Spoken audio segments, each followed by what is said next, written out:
La Libroteca, literatura en radio con Julio Rudman.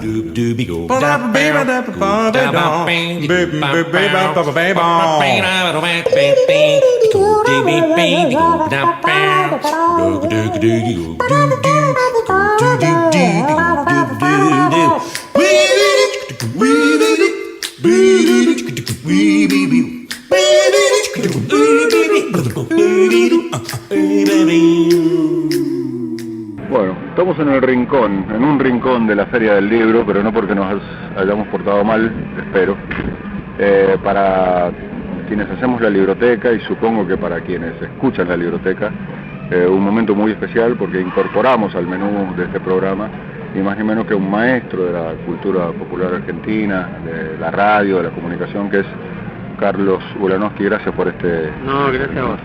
Gracias a ustedes. La excusa es estar en la Feria del Libro, pero además la reciente aparición de La profesión va por dentro, ¿no? Redacciones, el nuevo libro que editó Sudamericana de Carlos. Uno tiene la impresión cuando va metiéndose en el libro que es un libro que has ido escribiendo durante todos los años de laburo, ¿no? ¿Es así? Y es una impresión acertada, porque creo que si no hubieran pasado todos esos años de laburo que tengo, seguramente no hubiera podido escribir ese libro. Siempre digo esto, de no haber escuchado radio como escuché desde los 5 años o 4 años, no hubiera podido hacer días de radio. Y esto lo mismo, ¿no? Me parece que es también como una buena devolución, un buen homenaje a todos los que me permitieron persistir y resistir en este oficio. ¿Qué tiene? ¿Cuántos años? Y el año que viene 50, 50, sí. porque empecé en el 63. Apenas había salido de la secundaria, empecé a recorrer redacciones, a golpear puertas y a dejar sumarios, ¿no? ¿Y de dónde te viene la vocación? Además de estar escuchando radio desde los 5 años, digamos. Y me parece que digo, siempre pensaba eso y esto lo corroboré a partir de cuando estuve en la escuela, en TEA, ¿no? Me parece que hay que tener como unas mínimas condiciones. Yo era horrible para las ciencias exactas. Sin embargo, me las rebuscaba para escribir, para memorizar, para las materias, para internarme en las materias humanísticas. Bueno, eso. Y digo, me parece que era también conectado, me interesaba la realidad. Alguna vez hicimos ya desde tercer año del secundario, ¿no? Una revista, y la hicimos con un compañero con el que hice los 5 años en el Mariano Moreno, que era Rodolfo Terraño. Y alguna vez le pregunté a Rodolfo, que él era el director de la revista, ¿por qué me eligió como subdirector?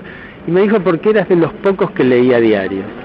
Y efectivamente, digo, yo provenía de una casa que no era una casa de muchos libros, pero sí era una casa en donde había por lo menos 2 diarios por día.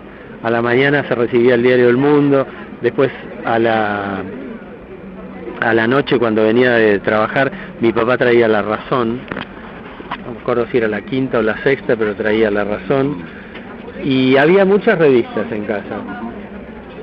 Y creo que esa conexión con la realidad también fue una manera de formarme, ¿no? Después, cuando hicimos esa revista estudiantil, comprobé uno de los acertos irónicos del periodismo, que dicen que el periodismo es lindo porque se conoce gente. Bueno, y efectivamente yo lo comprobé con eso, y comprobé también que en cada periodista anida un cholulo, ¿no? Porque con la excusa de la revista, fuimos a hacerle notas a gente que admirábamos, gente que nos gustaba. Qué sé yo ya en ese momento conocía quién era Leopoldo Torre Nilsson, o leía a Dante Panzeri, o había escuchado a Augusto Bonardo. Bueno, todos esos fueron mis entrevistados con la excusa de la revista, ¿no? Y también dentro de la escuela, dentro del colegio, habíamos ganado cierto prestigio también con la excusa de la revista, al punto tal que las autoridades del colegio nos encargaron los actos de fin de año de cuarto y de quinto, ¿no? Le encargaron laburo, digamos. Sí. Hay como una constante, digamos, por eso sigue siendo así, ¿no? El periodismo nos permite acercarnos a gente que ciudadanos de a pie, bueno, nosotros también lo somos de alguna manera, pero claro. Bueno, el que no está en esto, digamos, tiene que superar otras, o mostrarse más cholulo, más explícito, digamos, ser un cholulo más explícito en todo caso, ¿no es cierto? Claro. Las redacciones, vamos a las redacciones, ¿no? Este libro. Si vas a cumplir 50 años laburando en esto, has pasado climas de redacciones. Y cuando me refiero a climas, pregunto por las redacciones en las que se escribía con una Olivetti, o antes todavía tal vez, ahora en la que hay una cuestión más, entre comillas, fría, si vos querés, o con otro tipo de calidez. Y seguro, digo, pasé todas esas etapas.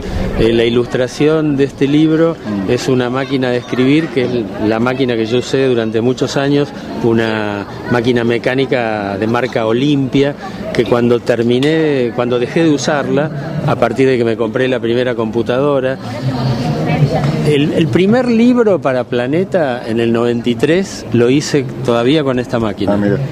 Sí, y después empecé a trabajar con la computadora. Me costó muchísimo, muchísimo. Bueno, pero cuando terminé de usar esta máquina, mis hijas la agarraron, se la llevaron a un filetero y la intervinieron, ¿no? La tunearon. Sí. Y bueno, es parte de la ilustración de la tapa y contratapa del libro. Sí, yo creo que pasé por todas esas etapas, y yo digo en el libro que las palabras no son inocentes, ¿no? En España se le llama a la computadora ordenador, y me parece que la computadora ha generado un periodismo mucho más ordenado y menos apasionado que el de antes. Y eso se nota en la redacción. Sí, me parece que el ruido de las Olivetti, el ruido de las máquinas mecánicas, ese constante aporreo al que las sometíamos, generaba una especie de clima de locura que también tenía traducción en otras cosas. Yo nunca fui de eso, pero sí me encantan esas historias que mis amigos, por ejemplo, contaban en la cantina de Clarín, cuando yo trabajé en Clarín, ¿no? De la época en que los periodistas se timbiaban la quincena jugando al tute o al truco, no sé. Digo, me gustaba ese periodista un poco loco, ese periodista que no se ponía tan fácil la camiseta de la empresa, ¿no? Y que finalmente estaba en el periodismo, pero soñaba con llegar a otras cosas. Me parece que el gran sueño era llegar a la literatura mayor, escritor, ¿no? Claro, el escritor, digamos, ¿no? Sí, al libro de poesía, sí. a la novela que a lo mejor nunca se terminaba, pero que estaba ahí. A ejercer de escritor, digamos, ¿no? Sí, más que a publicar en todo caso. Con el espíritu de publicar. En todo caso, el periodismo era un ganapán, ¿no? El laburo para llevar la guita a casa. Claro. ¿Sí? Y hoy, de la redacción de hoy, ¿qué te gusta? ¿De la redacción de hoy? Hace mucho que no estoy en redacciones. La última redacción fue la de Perfil, esa breve etapa en 1998. Y seguramente si hoy entrara a una redacción, cosa que no va a ocurrir porque no toman a señores de mi edad, pero digo, sí. Que se llamen una Losky, ¿sí? Ni siquiera. Pero digo, si yo entrara hoy a una redacción, creo que lo que ocurriría es que desconocería la mayor parte de las cosas, desde las personas que están sentadas ahí y hasta ciertas metodologías, ¿no? Y alguna vez he vuelto a alguna redacción de visita y efectivamente me pasó eso, que no conocía a nadie, y una cosa que me llama mucho la atención, para bien, es la cantidad de mujeres que trabajan ahora en las redacciones, ¿no? Cuando hice el par en las rotativas, ahí está el testimonio de mujeres que, por ejemplo, trabajaban en diversas redacciones de los, digamos, finales de los 50, comienzos de los 60, y contaban que hasta ni siquiera baños para mujeres había. Claro. En Clarín, por ejemplo, dicen las mujeres que tenían que cruzar toda la redacción, ir a un baño que estaba cercano al taller. Bueno, En Mendoza hay un caso, Gabriela Figueroa acaba de publicar un libro sobre mujeres en el periodismo mendocino, y una buena investigación, y una de esas mujeres, lamentablemente no recuerdo el nombre, y esto tiene que ver con la edad seguramente, hizo todo un movimiento público y un despelote en los Andes porque no había baño para mujeres y ella era redactora. Eso ha ocurrido y es muy estimulante que en este momento haya tantas mujeres, incluso en cargos ejecutivos, claro, ¿no? Sí, cargos sí. De responsabilidad, Sí. de editoras para arriba. Sí, ya es normal como debe ser, digamos, ¿no? Claro, absolutamente. Claro. Ahí sí que no hubo necesidad de imponer un cupo, el cupo femenino, ¿no? El cupo lo puso como en la política. Claro, el cupo lo puso la realidad. Claro, la realidad y bueno, la calidad profesional en todo caso. Y hablando de calidad profesional, bueno, hace tiempo que no estás en redacción, pero como lector en todo caso, de lo que surge de la cocina de la redacción. ¿Es cierto? ¿Es cierto que es peor el periodismo de hoy, el periodismo gráfico de hoy? A mí, no sé, cuando yo comparo alguna de las redacciones que tuve oportunidad de transitar y las comparo inevitablemente con las de ahora, me animo a poner en el libro tal vez la idea más políticamente incorrecta, que es decir que me parece a mí que el periodismo de antes era mejor. Me parece que por prepotencia hasta de nombres, ¿no? Por prepotencia de personalidades, ¿no? Pero bueno, hoy creo que hay mucha especialización, hay como refugios temáticos que son muy respetados, y hay una figura que a mí por lo menos me provoca inquietud, que es la figura del editor, ¿no? Antes no existía la figura del editor, el editor era el propio redactor. Cuando uno llegaba a redactor, editaba su propia nota, ¿no? Y hoy la figura del editor es ¿Te hace ruido? Me hace ruido, me hace un poco de ruido, ¿no? ¿En qué sentido? En el sentido de que me da la sensación de que burocratiza mucho el trabajo, ¿no? ¿No es el que baja línea o ¿sí? ¿Sí? Más que nada burocratiza, ¿no? Porque, insisto, si ya hay alguien que tiene la posibilidad de redactar completa, de investigar y redactar una nota, perfectamente esa nota puede salir así. No hay necesidad que venga alguien y la limpie en sus manos, ¿no? Sin embargo, supongo que en tantos años de trabajo, no sé si editor, pero vos habrás consultado a algún jefe, no me refiero a lo jerárquico institucional, alguien que vos considerás, bueno, es mi referente y le quiero mostrar esto está bien, no está bien, ¿viste?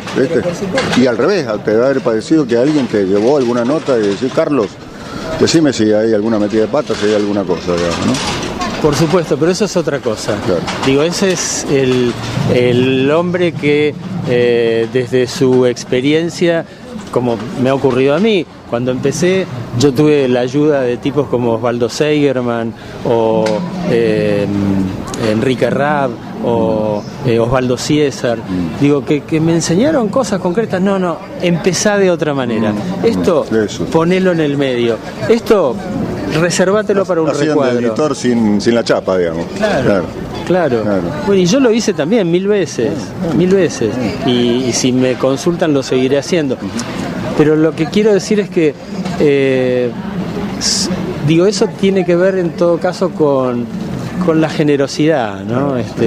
No hay necesidad de ponerle un título a eso.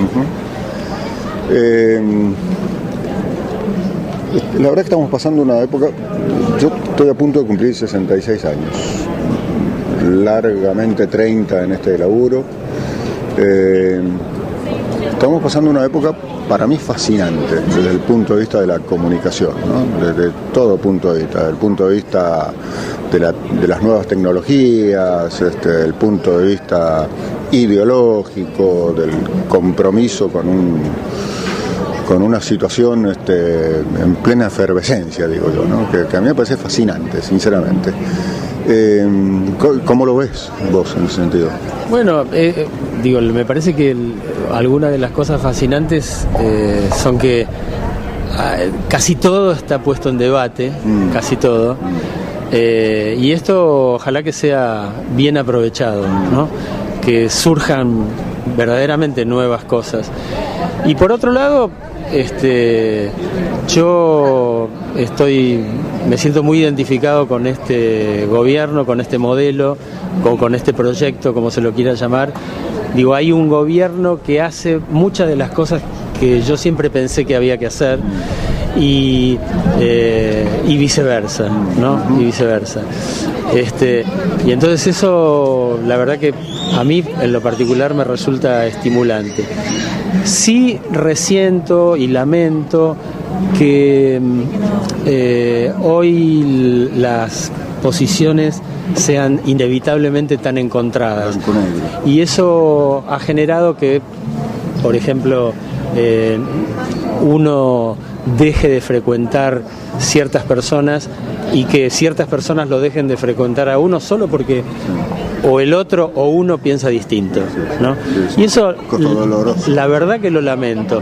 Yo que tengo cierta edad, tengo un poco más de años que vos, me recordaba, algunas de las cosas que pasan me recordaba a la época de los alrededores de la muerte de Evita, ¿no? Del fallecimiento de Evita. Y momentos en que yo vi que la sociedad nuestra estuvo muy, muy enfrentada, con posiciones muy opuestas, demasiado opuestas, ¿no? Y casi irreconciliables. Y hoy en algunos aspectos vuelvo a advertir ese tipo de cosas. Y eso se traduce yo creo que generalmente se traduce en calidad desde el punto de vista periodístico, ¿no? La Libroteca. Literatura en radio con Julio Rudman.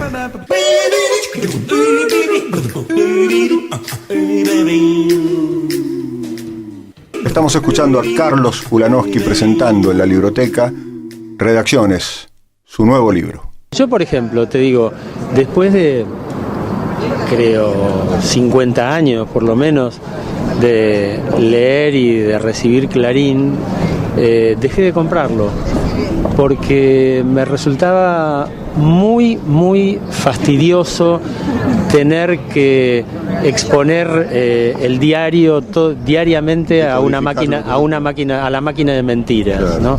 O a la máquina de la verdad. ¿Esto es verdad? ¿Esto es así como se dice? Bueno, y en un momento dado tuve que tomar esa dolorosa decisión de decir, bueno, no compro más Clarín. Tu expectativa es que yo pienso igual que vos. Yo he perdido amigos que me ha dado este trabajo que yo creí que eran para siempre, como cuando uno es amigo de alguien cree que es para siempre. Pero digo, sí. Es horrible eso, porque esto ha también influido sobre la vida cotidiana de cada uno de nosotros. Sí, totalmente. Digo, hay amigos míos que dicen, he dejado de ir a asados o he dejado de ir a la comida de los jueves con mis amigos de toda la vida, porque había algunos que pensaban de una manera y algunos que pensaban de otra.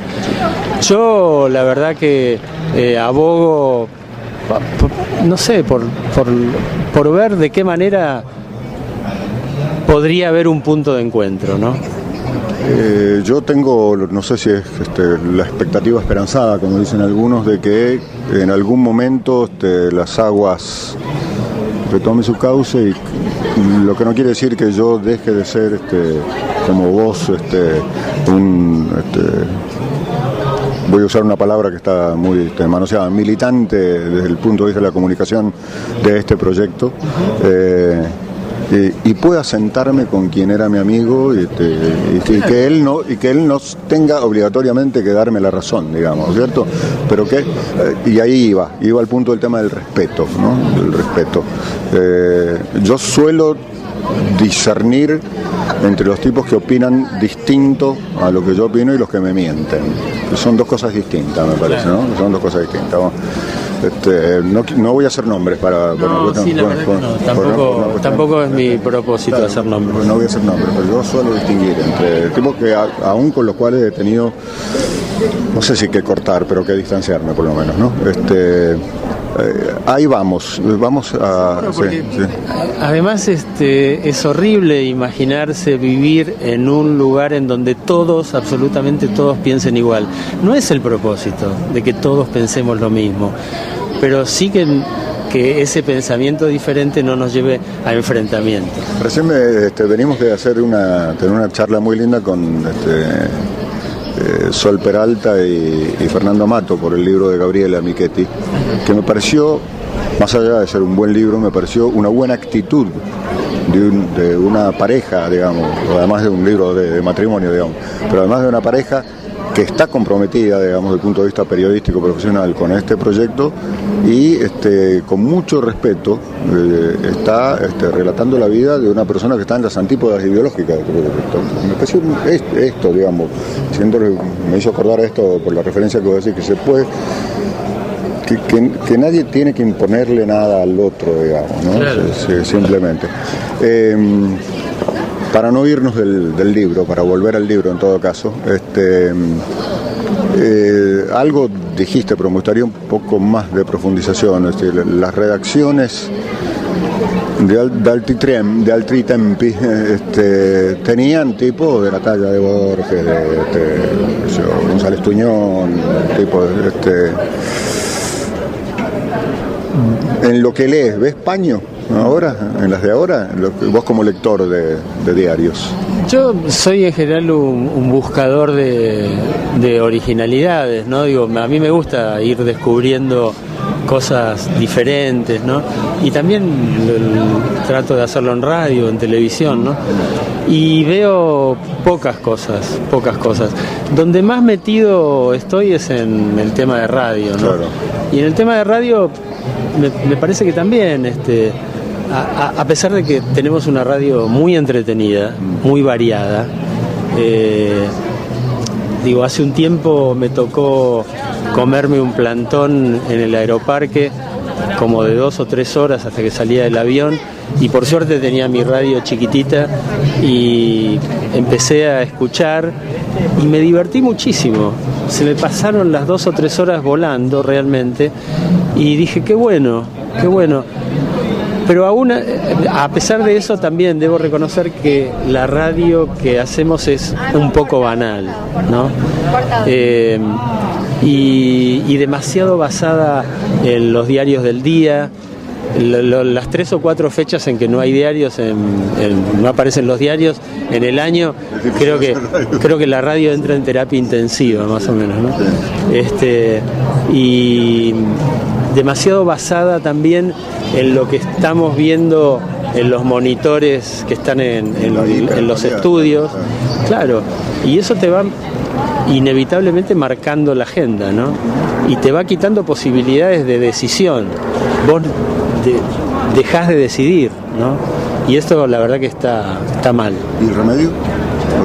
Y yo creo que a mí me gusta, por ejemplo, estar en una radio como Nacional, que todavía defiende el género del radioteatro, con el programa más viejo de la radiofonía argentina, que es Las Dos Carátulas, que tiene programas de investigación propia, como Secretos Argentinos, que tiene un área de investigación.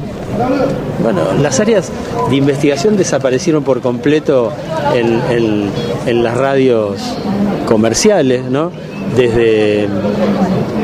Yo creo que desde 1960 y tantos, así como desaparecieron las orquestas estables o los elencos de radioteatros, ¿no? Digo, me gusta mucho que Radio Nacional haya recuperado todo eso, ¿no? Y lo haya no solo recuperado, sino conservado. Hay como una secuencia apocalíptica, que así como decía que el teatro iba a desaparecer cuando apareció el cine, y el cine iba a desaparecer cuando apareció la televisión, y la televisión cuando aparecía la computadora, y felizmente no pasó nada de eso. También era como apocalíptico decir que la radio iba a morir cuando aparecía la televisión. Teniendo en cuenta que, con honrosas excepciones, la televisión que tenemos, que supimos conseguir, como se diría, parafraseando al himno, es esta. ¿No es una oportunidad maravillosa para la radio? Y yo creo que sí, y a veces la radio no lo entiende, y siempre critico la cantidad de información que hay en la radio sobre la televisión. Si vos, por ejemplo, ayer a la noche no viste el programa de Mirta Legrand, escuchás radio a la mañana siguiente y de alguna manera te enterás qué pasó en el programa de Mirta Legrand, qué rating tuvo, quiénes trabajaron, qué cosas se dijeron, más o menos, ¿no? Más o menos. Lo real es que no hay una correspondencia con lo que la televisión propia, claro. con lo que la televisión hace en relación a la radio. La radio está en la televisión solo cuando hay un exabrupto o cuando alguien dice una cosa demasiado fuerte, nada más. Sí, un programa nada más. Como los locos de la azotea de Aliberti, que es un temático, y en un canal especial además. Claro, ¿sí? Claro. Pero bueno, es un ciclo nada más, ¿no? Claro. Entonces yo digo, la radio debería olvidarse un poquito de la televisión, debería olvidarse, y debería sentir que tiene cosas propias valiosas y que debe reivindicarlas. A ver, trato de juntar las dos puntas de la opinión tuya, del aporte tuyo. Ni leer y comentar los diarios, ni leer y comentar el programa, ni el rating de noche de Tinelli o de la dueña, digamos. ¿Sí? Sabrás que eso es lo que se hace habitualmente. Está bien. El desafío es ser creativo y que la radio tenga agenda propia como herramienta. Seguro, ¿sí? Seguro. No es fácil, ¿no? En un momento así no es fácil, digamos. ¿Qué aprendiste de tu paso por las redacciones? Aprendí todo, porque mis viejos querían que yo tuviera un título y los defraudé, porque primero intenté entrar a medicina y las materias que había en el ingreso me resultaron inabordables. Tenía, imagínate, matemática, física, química y biología, todas exactamente todo todo exacta, lo que no, claro. Todas ciencias exactas que eran realmente muy dramáticos para mí. Y después ingresé a sociología, ahí tuve una muy buena experiencia inolvidable que fue la lectura de un libro obligatorio que era El arte de amar, de Erich Fromm, que me cambió la cabeza, ¿no? Me cambió la cabeza, me permitió entender hasta dónde, tan lejos, hasta qué distancia se podía llegar con la inteligencia, ¿no? Y de alguna manera yo dije, bueno, quiero ser eso, ¿no? Me gustaría ser eso, ¿no? De ninguna manera me equiparo a Erich Fromm, pero y en un momento dado, a partir de que hice crítica de radio y televisión, me sentí muy mal formado, y entonces a partir de charlas con amigos, ellos me recomendaron libros, me recomendaron textos y yo los leí, y ahí hice una especie de carrera informal, ¿no?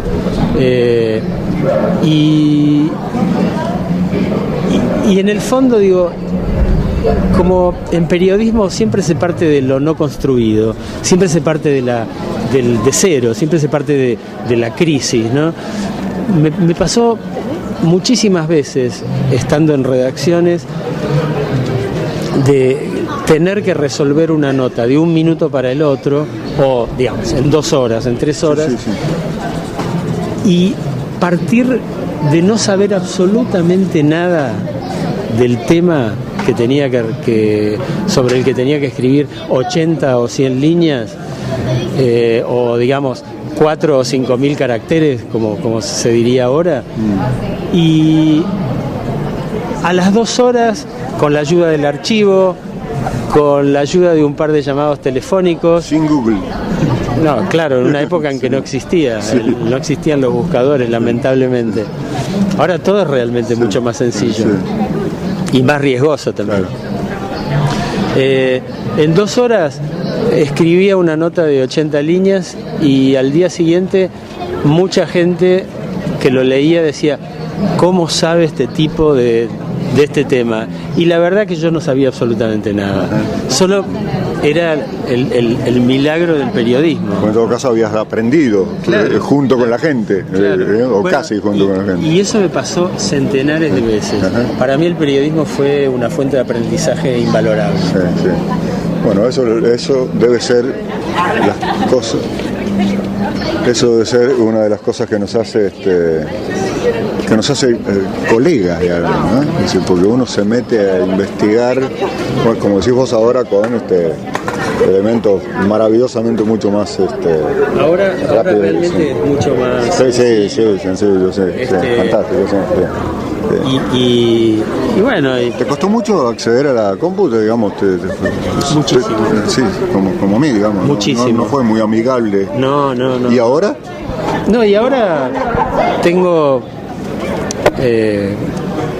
manejo casi todo, digamos, ¿no? Pero hubo épocas en que me costó muchísimo. Yo tengo el fanatismo de los conversos.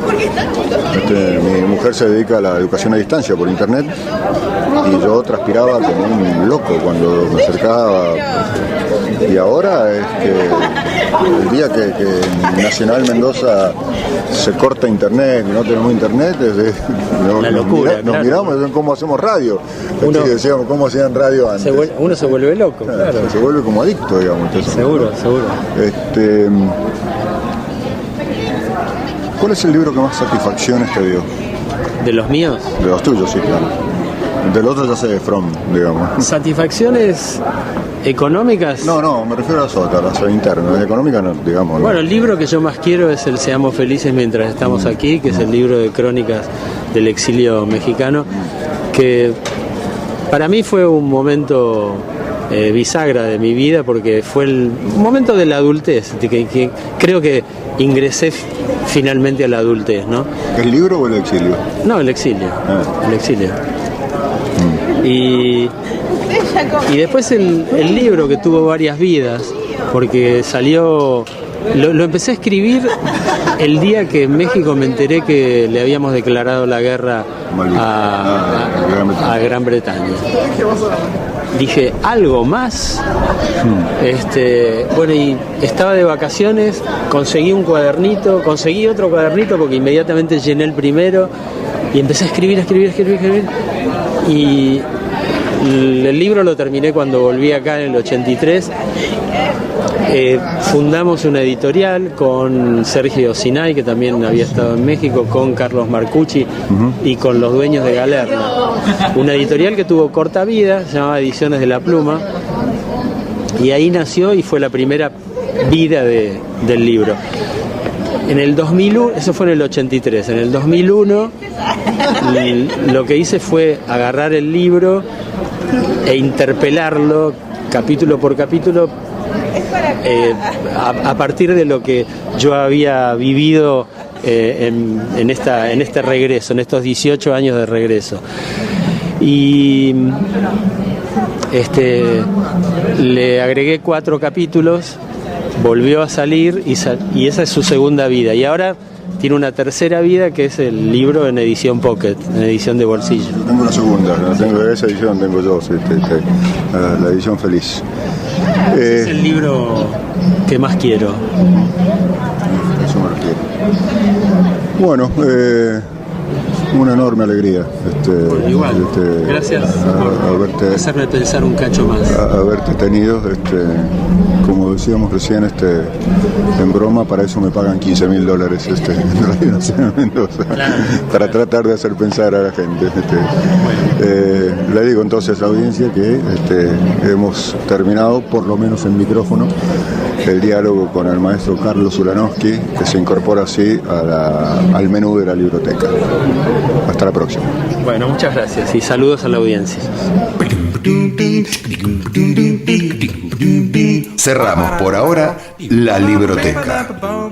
Pone el señalador en la radio pública y nos reencontramos en el próximo capítulo.